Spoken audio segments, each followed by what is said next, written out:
You ask Tiger to solve. This deals with linear equations with one unknown.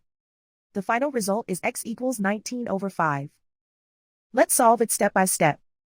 Group all x terms on the left side of the equation.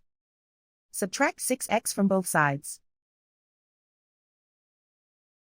Group like terms.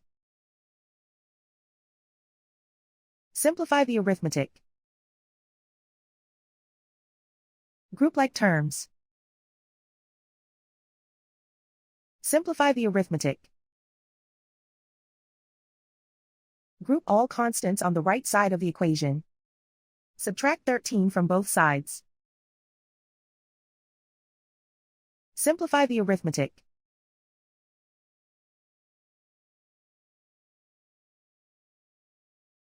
Isolate the x.